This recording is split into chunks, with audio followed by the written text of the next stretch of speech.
On a peaceful morning in suburban Minneapolis, 78-year-old Mrs. Thompson was enjoying her usual routine, sipping chamomile tea and working on her crossword puzzle.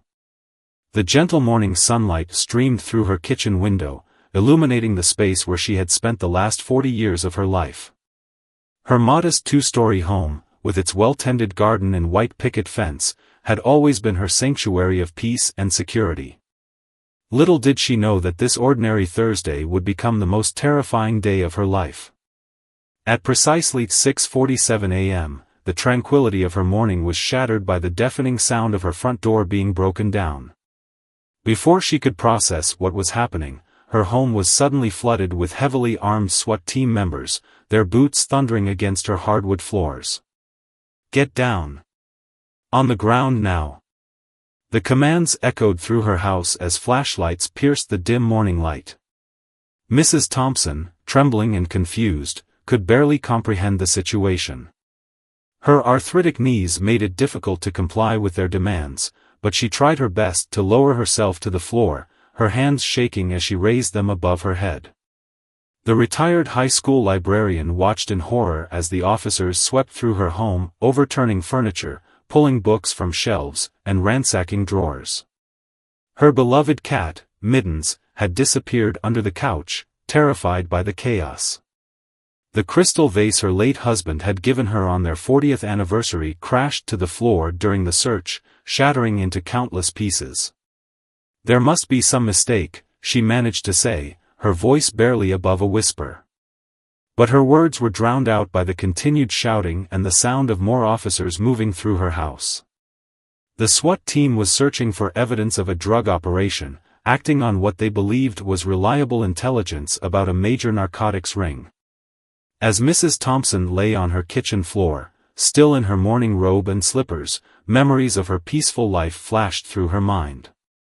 She thought about her late husband, Robert, who had helped build this home, the thousands of students she had guided through their reading adventures at the library, and the quiet retirement she had planned for herself.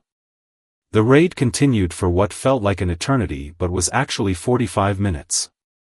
During this time, Mrs. Thompson remained on the cold tile floor, her arthritis causing increasing pain in her joints. She could hear the officers' radio communications, their boots on her stairs, and the sound of her personal belongings being displaced and damaged. Finally, the team leader received a crucial piece of information over his radio. His face, previously stern and focused, suddenly showed signs of concern and confusion. After a brief discussion with his superior, he slowly approached Mrs. Thompson, who was still lying on the floor, visibly shaken. "Ma'am," he began, his voice noticeably softer than before, "there appears to have been a serious error. This is 1247 Maple Street, correct?" When Mrs. Thompson nodded, he continued, "We were meant to raid 1247 Maple Avenue, on the other side of town. I'm very sorry about this mistake." The revelation hit the room like a thunderbolt. The other officers, who had been so aggressive moments before, now stood awkwardly in her devastated living room. They helped Mrs. Thompson to her feet, but the damage, both physical and emotional, had already been done. Her home, once a picture of orderly comfort, now looked like it had been hit by a tornado. Books were scattered across the floor, furniture was overturned, and her personal belongings were strewn everywhere. But more than the physical chaos, it was the violation of her sense of security that affected her most deeply. As the SWAT team began to file out of her house, Mrs. Thompson noticed her hands were still shaking. Mittens cautiously emerged from under the couch, and she picked up her frightened pet, finding some comfort in the familiar warmth. A young officer, the last to leave, turned back to look at her with genuine remorse in his eyes. The gravity of their mistake became even more apparent as neighbors began gathering outside, drawn by the commotion.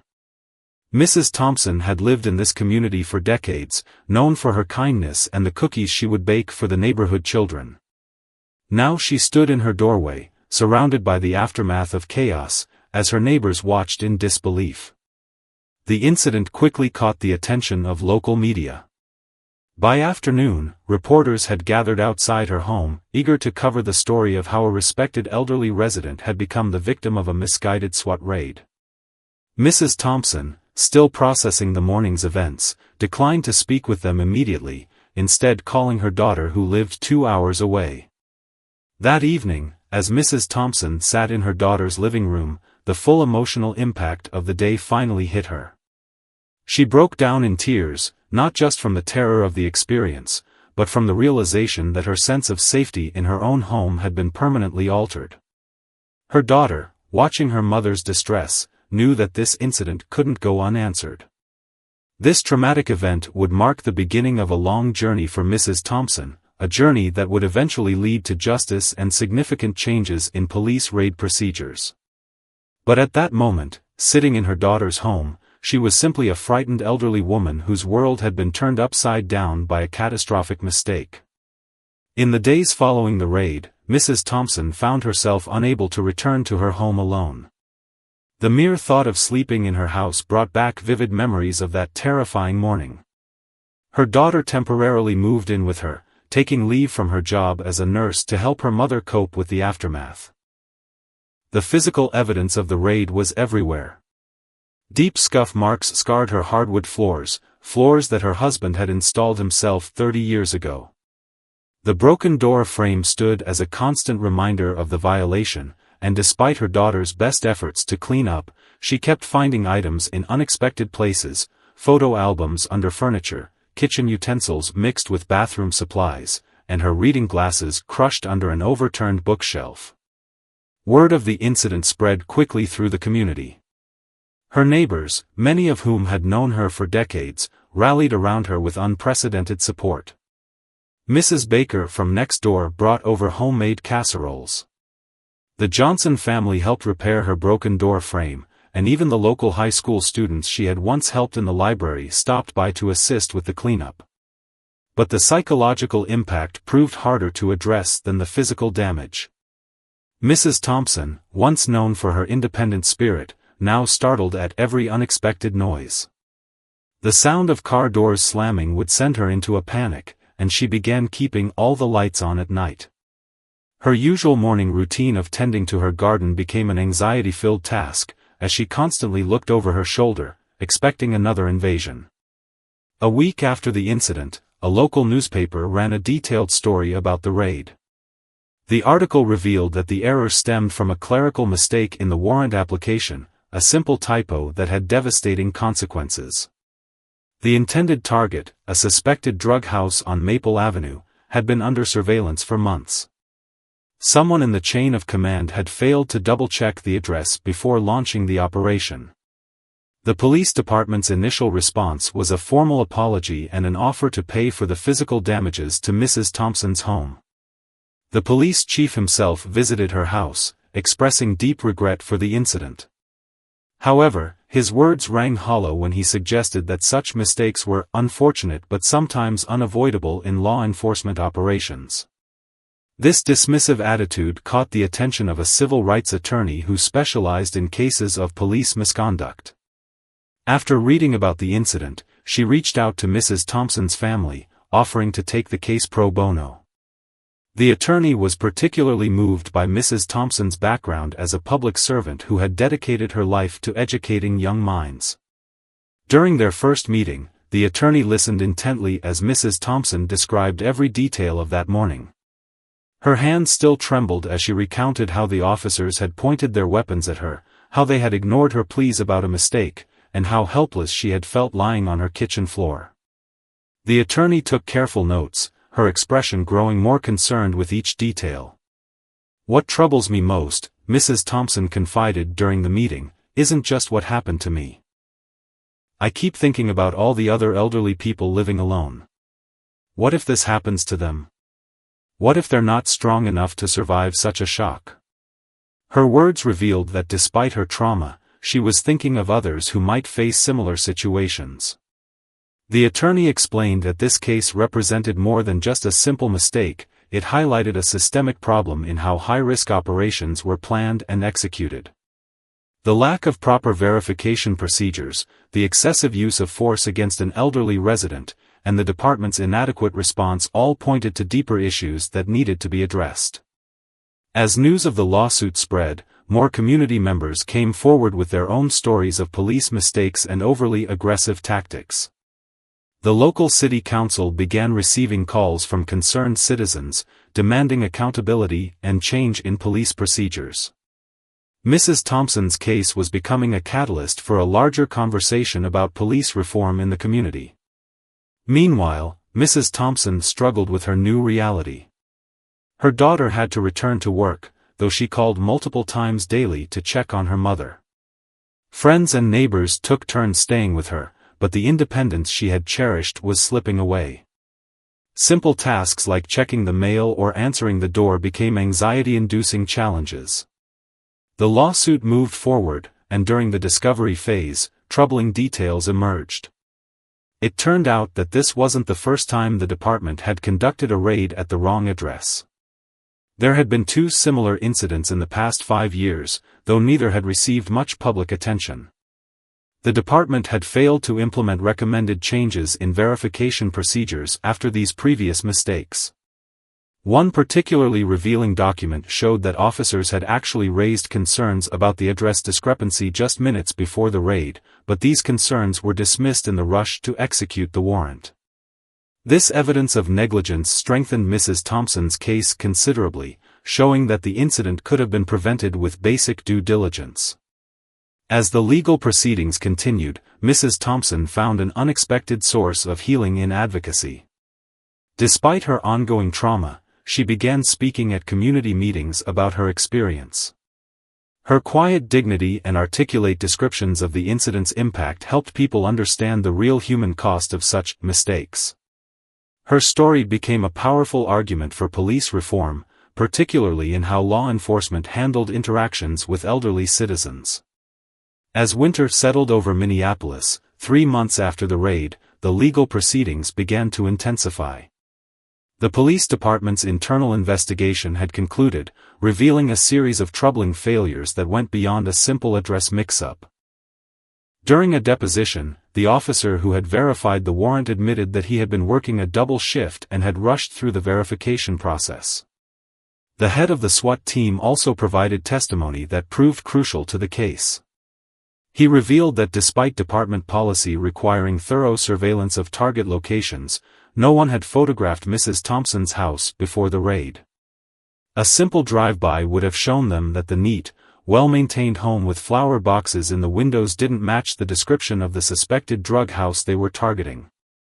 Mrs. Thompson's recovery process continued to be challenging.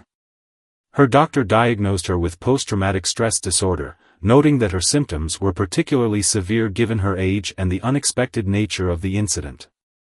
She began seeing a therapist twice weekly, working through her fears and anxiety.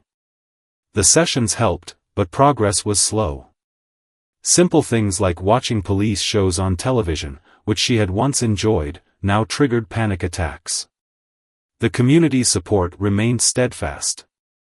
The local library where she had worked for over 3 decades organized a fundraiser to help with her medical expenses. Former students, now adults with children of their own, shared stories about how Mrs. Thompson had influenced their lives. One particularly touching moment came when a local author, whom she had encouraged to write when he was a struggling teenager, dedicated his new book to her. During this time, Mrs. Thompson's case caught the attention of national media. A respected news magazine ran a feature story titled, "When Protection Becomes Persecution: The Human Cost of Police Mistakes." The article used her experience to highlight similar incidents across the country, revealing a pattern of rushed raids and insufficient verification procedures that had left innocent citizens traumatized. The publicity brought unexpected allies. A retired police captain from another state reached out, offering to testify as an expert witness. His testimony would later prove invaluable as he explained how proper verification procedures could have prevented the incident. He also highlighted how the militarization of police tactics had led to an over-reliance on aggressive entry methods, even in situations where they weren't necessary. As winter turned to spring, Mrs. Thompson finally began to show signs of healing. With the help of her therapist, she started spending more time in her garden again. The physical act of planting new flowers and tending to her beloved rose bushes became a form of therapy. Her neighbors noticed that she had begun to smile more, though they could still see the wariness in her eyes whenever a police car passed by. The lawsuit's discovery phase revealed more systemic issues within the department. Internal emails showed that concerns about rushed warrant executions had been raised multiple times in the past year. Several officers had requested additional training and better verification procedures, but budget constraints and a culture of efficiency over accuracy had prevented any meaningful changes. Mrs. Thompson's attorney used these findings to push for broader reforms as part of any potential settlement. She argued that monetary compensation alone wouldn't address the underlying issues that had led to the raid. The case was no longer just about one elderly woman's trauma. It had become a vehicle for meaningful change in police practices. During a particularly moving deposition, Mrs. Thompson spoke about how the incident had changed her perspective on law enforcement. "I always taught my students to trust the police," she said, her voice steady despite her emotion. "I still believe in the importance of law enforcement, but now I understand that trust must come with accountability. No one should ever feel terrorized in their own home by those sworn to protect them." The police department's lawyers began to realize that taking the case to trial would likely result in even more damaging publicity. The evidence of negligence was clear, and Mrs. Thompson made a sympathetic plaintiff who could articulate her trauma effectively. Behind-the-scenes negotiations for a settlement began, but Mrs. Thompson's attorney insisted that any agreement must include specific commitments to reform. As spring progressed, Mrs. Thompson found another unexpected way to help others heal. She began hosting a monthly support group in her newly repaired living room for other victims of police mistakes. The meeting started small, with just 3 other attendees, but soon grew to include people from neighboring counties. Together, they shared their stories, supported each other's recovery, and discussed ways to advocate for change. One evening, during one of these support group meetings, Mrs. Thompson noticed something significant. She had gotten up to serve tea without first checking who was at the door when the doorbell rang. It was a small moment, but it represented a huge step in her recovery. Her therapist had told her that healing wouldn't mean forgetting the trauma, but rather learning to live fully despite it. As summer approached, the settlement negotiations entered a critical phase. Mrs. Thompson's case had become a rallying point for police reform advocates, and the pressure on the department to make meaningful changes was mounting. The city council, influenced by growing public sentiment, became directly involved in the negotiations, recognizing that this case could set important precedents for law enforcement accountability. During this time, Mrs. Thompson's recovery continued to progress in unexpected ways. Her support group had grown to become a vital community resource, and she found that helping others cope with similar traumas aided her own healing process. A local university professor of criminal justice asked her to speak to his students about her experience, leading to a powerful discussion about the human impact of law enforcement procedures. The settlement discussions revealed a deep divide within the police department itself. Younger officers, many of whom had been troubled by the aggressive tactics used in raids, saw this as an opportunity for necessary change. However, some veteran commanders resistant to reform argued that adding more verification steps would compromise operational efficiency. This internal conflict became public when several officers anonymously shared their concerns with local journalists. Mrs. Thompson's influence continued to grow beyond her case. She was invited to testify at a state legislative hearing on police reform. Despite her nervousness, she spoke eloquently about her experience. "I'm not here to condemn law enforcement," she told the legislators, her voice clear and steady.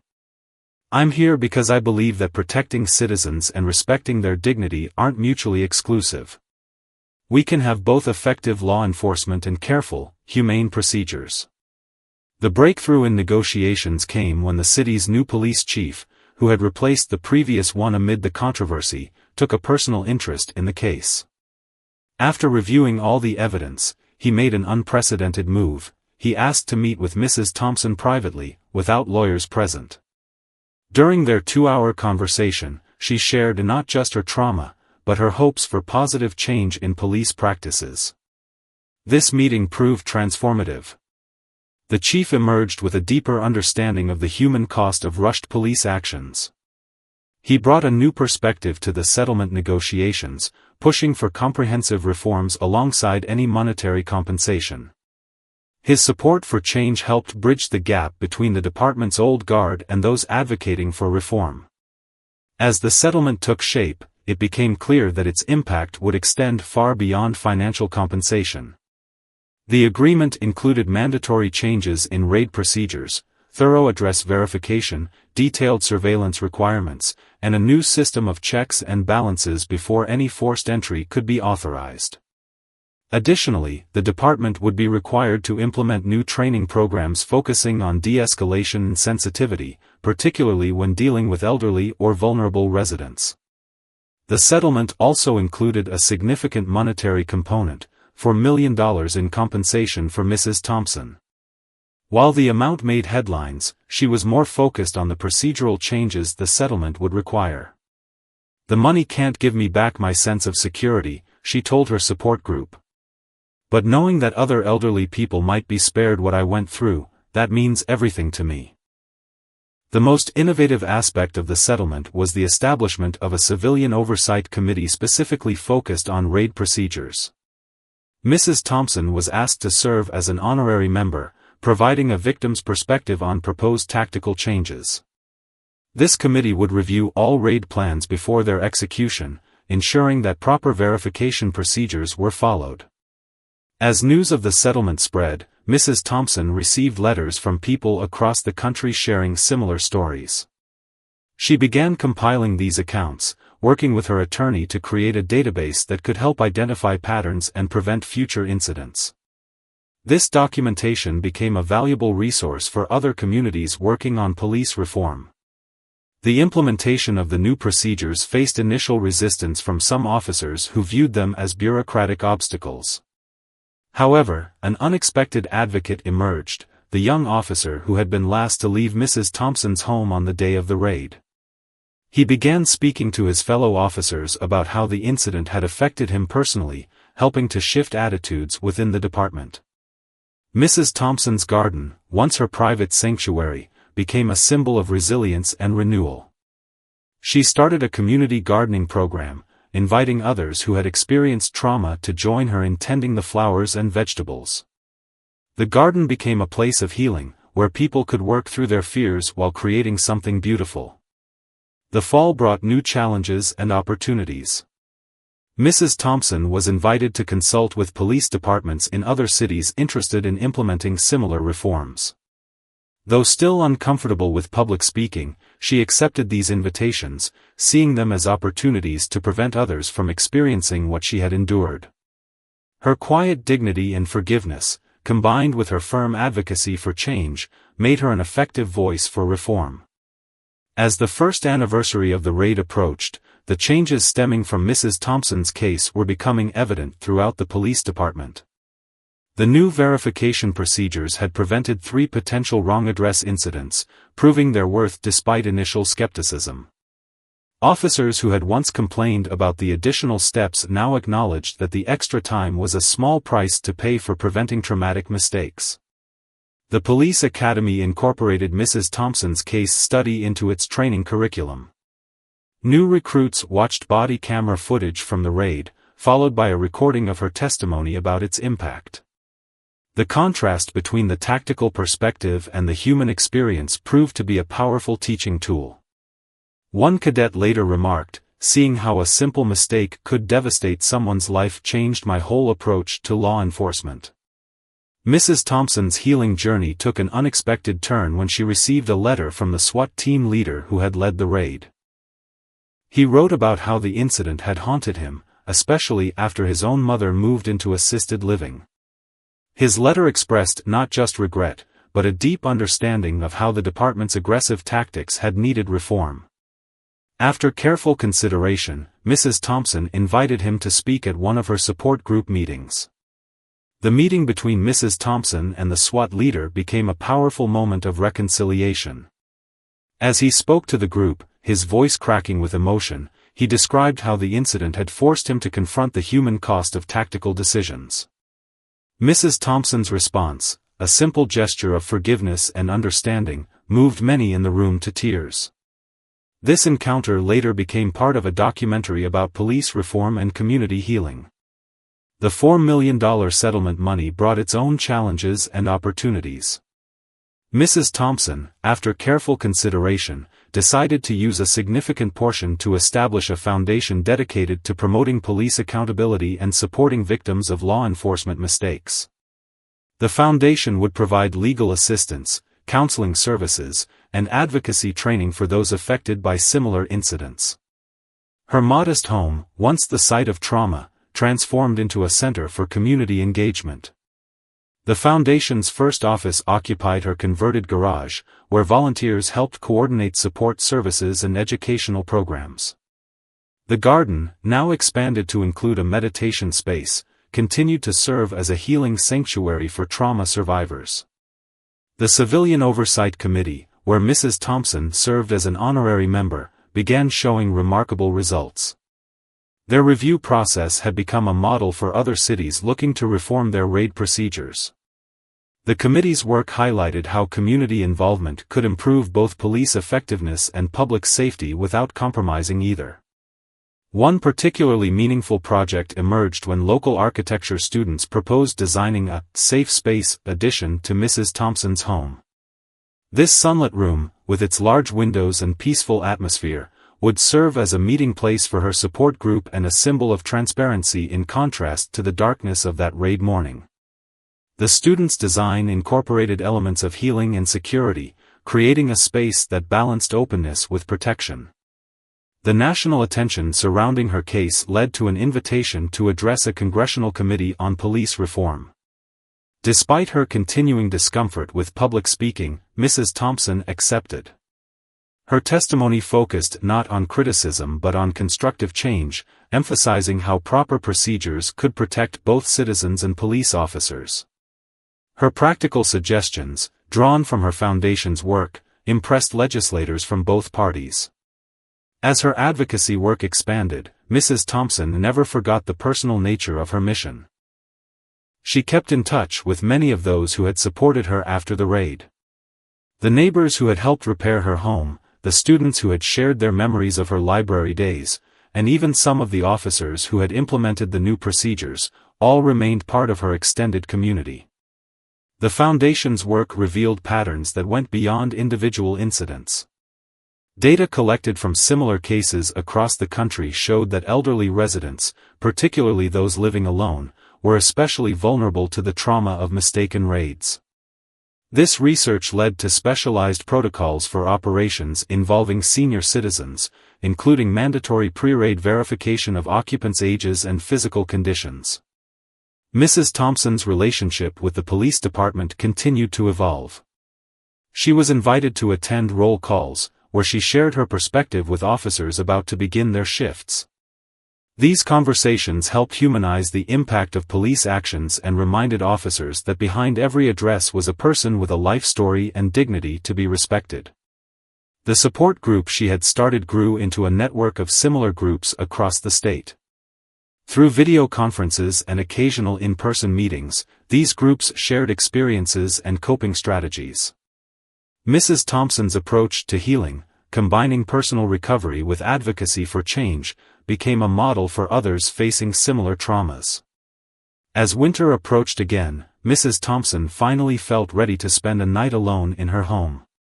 This milestone in her recovery coincided with the completion of the new meeting space addition. The timing seemed symbolic. As she reclaimed her personal sense of security, she also strengthened her ability to help others find theirs. 18 months after the raid, Mrs. Thompson's influence on police reform had spread beyond her local community. Police departments from across the country began sending representatives to study the changes implemented after her case. The verification procedures and civilian oversight model developed in Minneapolis became known informally as the Thompson Protocol, a testament to her impact on law enforcement practices.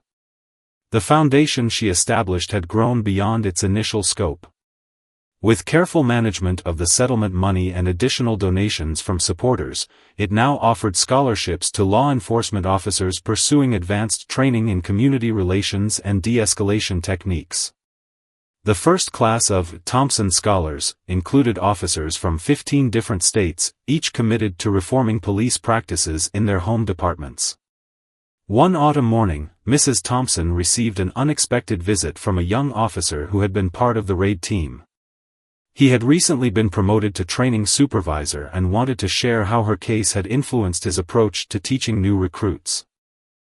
Their conversation, which lasted several hours, revealed how deeply the incident had affected both the victims and the officers involved.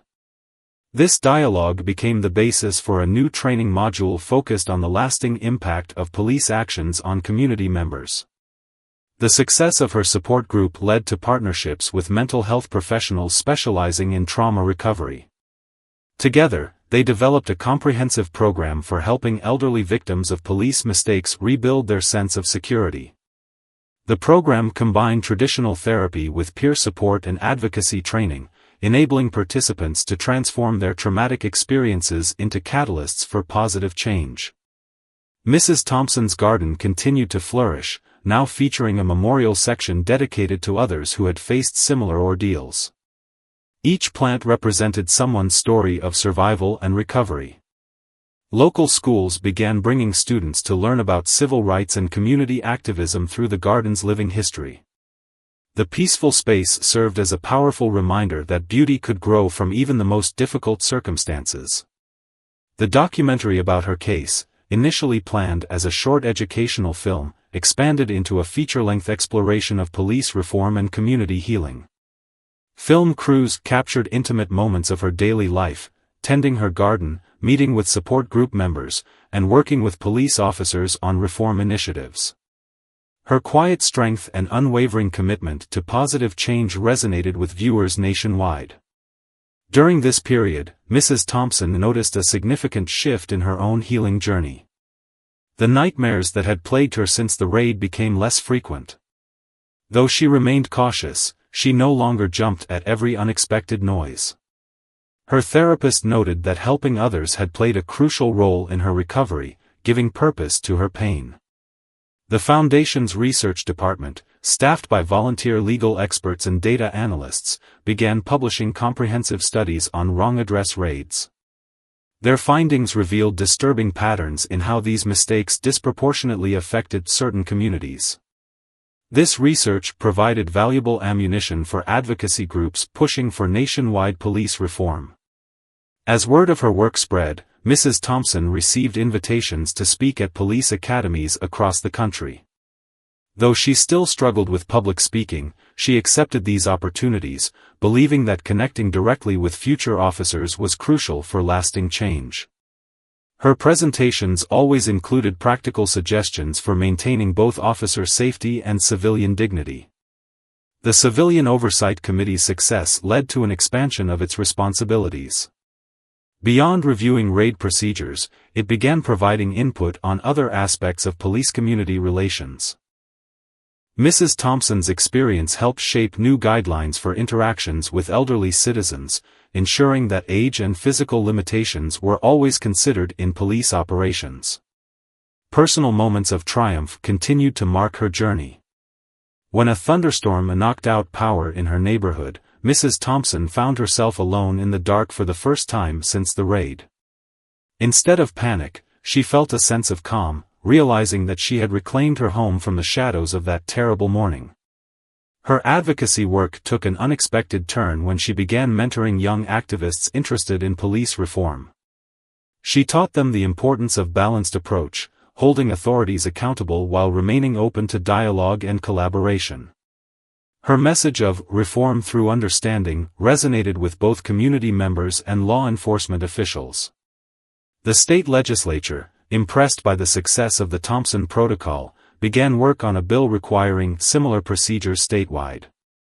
Mrs. Thompson was invited to contribute to the drafting process, ensuring that the legislation addressed both practical and human aspects of police operations. Her input helped create guidelines that protected citizen rights while maintaining operational effectiveness. As her influence grew, Mrs. Thompson remained grounded in her local community. She continued hosting weekly garden sessions for trauma survivors, believing in the healing power of nurturing living things. These gatherings became known for their combination of practical therapy and informal advocacy training, empowering participants to share their stories effectively. Her relationship with the police department evolved into a true partnership. Officers regularly consulted her on community outreach initiatives, and she helped design sensitivity training programs for veteran officers. This collaboration demonstrated how police departments and community advocates could work together constructively. 2 years after the raid, Mrs. Thompson's story had become a cornerstone case study in police reform nationwide. The annual report on the Thompson Protocol revealed compelling statistics. Departments that had adopted the new procedures reported 0 wrong address raids in the past year, while also maintaining their operational effectiveness. These results caught the attention of federal lawmakers considering national police reform legislation. The turning point came when Mrs. Thompson received an invitation to the White House. The administration was developing new guidelines for law enforcement agencies, and her experience and advocacy work made her an invaluable consultant. Despite her initial hesitation about traveling to Washington, she recognized the opportunity to influence policy at the highest level. During preparatory meetings for her White House visit, Mrs. Thompson worked with her foundation team to compile comprehensive recommendations. They focused on practical changes, mandatory cooling-off periods before raid executions, triple verification procedures for addresses, and requirements for departments to maintain detailed records of raid planning and execution. Back home, her support network had evolved into something remarkable. The weekly garden gatherings now included both trauma survivors and police officers, creating unexpected bonds through shared stories and manual labor. One officer, initially skeptical of these meetings, later admitted that working alongside community members had transformed his approach to law enforcement. Mrs. Thompson's foundation expanded its services to include a legal aid clinic specializing in cases of police misconduct. However, she insisted that the clinic maintain a cooperative rather than confrontational approach with law enforcement agencies. This balanced strategy proved effective, often achieving meaningful reforms through mediation rather than litigation. The documentary about her experience premiered at a major film festival, earning critical acclaim for its nuanced portrayal of both law enforcement challenges and civilian rights. The film's most powerful scenes showed Mrs. Thompson working with police departments to implement reforms, highlighting how positive change could emerge from tragedy. Her home, once the site of trauma, had become a symbol of community healing. The meditation garden attracted visitors from across the country, including police chiefs seeking to understand the human impact of their tactical decisions. Many left with a profound appreciation for the delicate balance between law enforcement effectiveness and civilian dignity. The Thompson Protocol's success led to an unexpected development. Insurance companies began offering reduced premiums to police departments that implemented these procedures. This financial incentive accelerated the adoption of reforms, proving that protecting civilian rights could also benefit department budgets. During this period, Mrs. Thompson noticed profound changes in her local police department's culture. Officers who had once viewed civilian oversight with suspicion now appreciated how better procedures protected both the public and themselves. The department's training academy invited her to help design scenario-based exercises that emphasized the importance of thorough verification. Her foundation's research team published a groundbreaking study on the psychological impact of wrong address raids on elderly victims. The findings influenced new protocols requiring departments to have mental health professionals on standby during high-risk operations involving senior citizens. This approach helped prevent long-term trauma in vulnerable populations.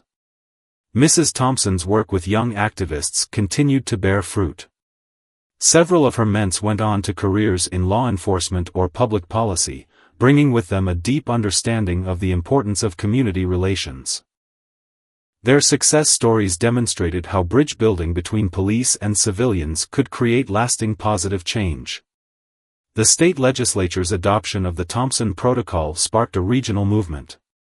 Neighboring states began implementing similar reforms, creating a network of departments committed to preventing wrong address raids. Regular interstate conferences allowed agencies to share best practices and lessons learned. Her support group model was replicated in cities across the country. She developed a training program for group leaders, emphasizing the importance of combining emotional support with practical advocacy skills. These groups became valuable resources for both trauma recovery and police reform efforts. As her influence grew, Mrs. Thompson remained committed to personal connections. She continued hosting monthly dinners where police officers and community members could interact informally. These gatherings helped humanize both sides of the law enforcement equation, breaking down barriers through simple conversation and shared meals. The completion of her home's memorial garden coincided with the second anniversary of the raid. The space included a small library where visitors could learn about police reform initiatives and civil rights history. Local schools made the garden a regular field trip destination, teaching students about civic engagement and community healing. 2.5 years after the raid that changed her life, Mrs. Thompson sat in her garden on a warm summer evening, reflecting on the unexpected path her life had taken. The garden lights softly illuminated the memorial section, where hundreds of small stones bore the names of others who had experienced similar traumas. Each stone represented not just a story of injustice, but also one of healing and transformation. The Thompson Protocol had exceeded all expectations. Police departments in 37 states had now adopted some version of the procedures, and the results were remarkable. Wrong address raids had decreased by 97% in participating jurisdictions. More importantly, relationships between law enforcement and communities had shown measurable improvement. Her foundation had grown into a respected national organization, with offices in 12 cities. While others managed the day-to-day operations, Mrs. Thompson remained its heart and soul. She insisted that every new employee spend time in her garden, understanding that the foundation's work wasn't just about policy change, it was about healing human hearts. The White House visit had led to substantial federal reforms. New legislation, incorporating many of her recommendations, now required all federally funded police departments to implement strict verification procedures for raid operations. The law, informally known as Thompson's Law, included provisions for protecting vulnerable populations and ensuring proper oversight. Perhaps the most meaningful development came from an unexpected source. The young officer who had been last to leave her home during the raid had risen through the ranks to become a police captain. He implemented a revolutionary training program that paired new recruits with community members who had experienced police mistakes. This program, now being replicated nationwide, helped officers understand the long-lasting impact of their actions. Mrs. Thompson's support groups had evolved into a national network, connected through both technology and regular regional meetings. These groups provided not just emotional support but also practical assistance, helping victims navigate legal processes and advocate for local reforms. The model proved so successful that social work programs began studying it as an example of effective community-based healing. Her home, once violated by the raid, had become a place of profound transformation. The living room where she had been held at gunpoint now hosted weekly dialogue sessions between police officers and community members. The kitchen where she had lain terrified on the floor was now where she served tea to visiting police chiefs seeking to understand her story. The documentary about her experience had won several awards and was being used as a training tool in police academies across the country. Its success led to a series of shorter films focusing on other survivors' stories, all emphasizing the possibility of turning trauma into positive change. In her personal life, Mrs. Thompson had found an unexpected peace. While the memories of the raid never fully faded, they no longer held power over her daily life. She slept soundly in her home, enjoyed her morning gardening without fear, and had even developed friendly relationships with several local police officers who regularly checked on her. The Foundation's research department had become a respected source of data on police-community relations. Their studies helped shape policy decisions at local, state, and federal levels. More importantly, their work provided concrete evidence that reform measures could improve both public safety and police effectiveness. As she approached her 80th birthday, Mrs. Thompson began working on a book about her experiences. She wanted to document not just the trauma of the raid, but the journey of healing and transformation that followed. The book would serve as a guide for others seeking to turn personal tragedy into positive social change. The Civilian Oversight Committee she helped establish had become a model for other cities. Its success demonstrated that community involvement in law enforcement decision-making could create better outcomes for everyone. The committee's work had expanded beyond raid procedures to address various aspects of police-community relations. Her garden had grown into a nationally recognized healing space, featured in magazines and studied by landscape architects interested in designing trauma-informed environments. Visitors often remarked on the sense of peace they felt there, even when hearing about the violent event that had inspired its creation. The Thompson Scholars Program had graduated its third class of officers, creating a network of reform-minded law enforcement leaders across the country. These officers brought a new perspective to their departments, emphasizing the importance of community engagement and careful procedure in all operations. As sunset painted the sky in brilliant colors, Mrs. Thompson smiled at the sound of voices from her home.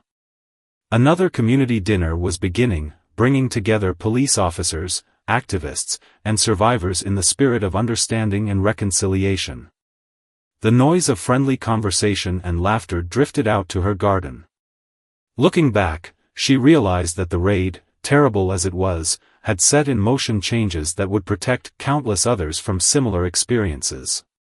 Her story had become more than one of personal survival. It was a testament to the power of transforming pain into purpose, fear into hope, and tragedy into positive change. This concludes the 8-part story of Mrs. Thompson's journey from victim to catalyst for nationwide police reform. Throughout the narrative, we've maintained focus on the human elements while documenting the systemic changes her experience inspired.